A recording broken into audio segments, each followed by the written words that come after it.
Roman Reigns has broken his silence, and the entire WWE universe is on edge because whenever the tribal chief decides to move, the balance of power in professional wrestling shifts instantly. For weeks, the WWE universe has been buzzing with speculation, waiting for the moment Roman would step forward and reclaim his rightful seat at the head of the table. Tonight, that long-awaited moment finally arrived, and it didn't arrive quietly. This was far more than a simple return.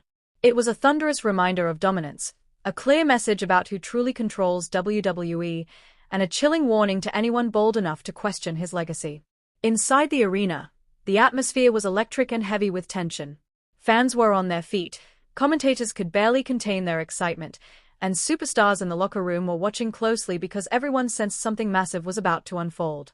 Before we break down every word Roman Reigns delivered and what it means heading into Survivor Series, make sure you are showing your loyalty to the tribal chief in style. The official Roman Reigns OTC1 merch drop is now live, featuring the brand new October 1st sneaker collection, the legendary duo shirt, the one-word tee, and the Jacob Fatu all-gas no-brains design that Bloodline fans everywhere are already calling iconic. If you truly acknowledge the tribal chief, you already know the move. Hit the link in the description, represent the Bloodline with pride, and gear up because this story is only getting started. Now let's talk about what really went down on SmackDown. Over the past few months, WWE has been quietly shifting behind the scenes. New alliances have been forming, power struggles have been brewing, and one faction in particular has been gaining dangerous momentum. That group is the Vision, orchestrated by none other than Paul Heyman himself. What began as quiet whispers of a corporate power grab quickly evolved into a full-scale movement, with powerful figures backing their mission to reshape WWE and redefine dominance. They branded themselves as the future, the evolution, the next era of WWE, but beneath the polished image was a group of opportunists thriving on chaos.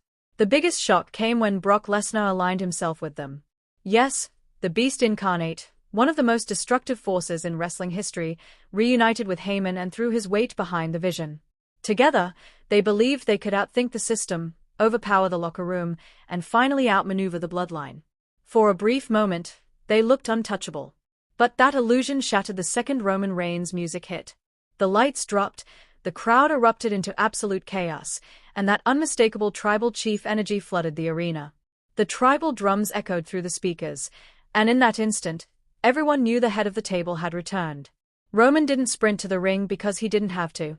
Every step he took was slow, calculated, and filled with purpose. He stood alone under the spotlight with no Solo Sikoa, no Jimmy or Jey Uso, no Jacob Fatu, just the tribal chief himself, looking like a predator reclaiming his territory. The arena fell into a tense silence as Roman raised the microphone. There were no dramatic gestures, no shouting, no wasted movement. His presence alone controlled the moment. Then, with a calm but commanding voice, Roman delivered the line that shook the entire arena. "Brock Lesnar, you chose the wrong side." The crowd exploded instantly, but Roman remained ice-cold. He continued, each word sharper than the last, telling Brock that he chose vision over legacy and a puppet master over a true king. That statement didn't just land as trash talk. It hit like a declaration of war. Roman wasn't merely questioning Brock's strength. He was questioning his loyalty, his judgment, and his very purpose. Then Roman slowly turned his attention to Paul Heyman, the same man who once stood beside him as his wise man, the same man who once called him the most dominant champion of his era.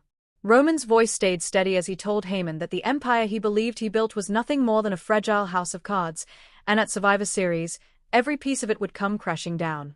The weight of those words hung in the air. This didn't feel like a typical promo. It felt like prophecy. Roman leaned directly into the hard camera, eyes locked, and delivered the coldest line of the night. "This isn't a prediction. This is a spoiler." In that moment, time felt frozen. There were no gimmicks, no over-the-top theatrics, just Roman Reigns re-establishing himself as the most dominant presence in modern wrestling. What happened next wasn't physical warfare. It was psychological destruction. Roman dismantled the Vision without throwing a single punch. He turned their confidence into doubt, their unity into tension, and their ambition into pure fear. By attacking who they believe they are, he exposed the cracks in their foundation. By staying calm, he showed complete control. By invoking legacy and family, he elevated the bloodline from just a faction into a movement. Roman reminded the world that legacy always outlives greed, loyalty always outshines manipulation, and power means nothing without honor behind it. He didn't come back just to fight. He came back to reclaim his narrative, his empire, and his dominance. Brock Lesnar may rely on brute force, but Roman understands that the fastest way to break a beast is by destroying its confidence. Paul Heyman may thrive on control, but Roman just flipped that control into uncertainty. Every alliance Heyman carefully built is now standing on shaky ground. Every member of the Vision is second-guessing who they can really trust, and that is exactly the chaos Roman wanted to create. With Survivor Series approaching fast, Roman has already planted seeds of doubt deep inside enemy territory. He knows something many superstars forget, that doubt can be far more dangerous than any spear or F5. Once a team starts questioning itself, the battle is already half lost. This is no longer just another rivalry. This is a full-scale war for the soul of WWE. It is legacy versus ambition, family versus corruption, the bloodline versus the Vision. Roman Reigns has drawn a clear line in the sand, and anyone standing on the wrong side has already sealed their fate. Brock Lesnar has been put on notice. Paul Heyman has been exposed. Survivor Series is shaping up to be less of a match and more of a dismantling of everything the Vision tried to build. Roman Reigns didn't come back simply to compete. He came back to reclaim the respect, the power, and the acknowledgement that comes with being the greatest of his generation. And if you don't want to miss what happens next, now is the time to hit that subscribe button, turn on notifications, and stay locked in because this story is only heating up. When the tribal chief speaks, the entire wrestling world listens closely. This is just the beginning. The war for control, legacy, and supremacy is officially underway, and as the dust settles, one truth remains undeniable. Roman Reigns isn't just back. He never truly left.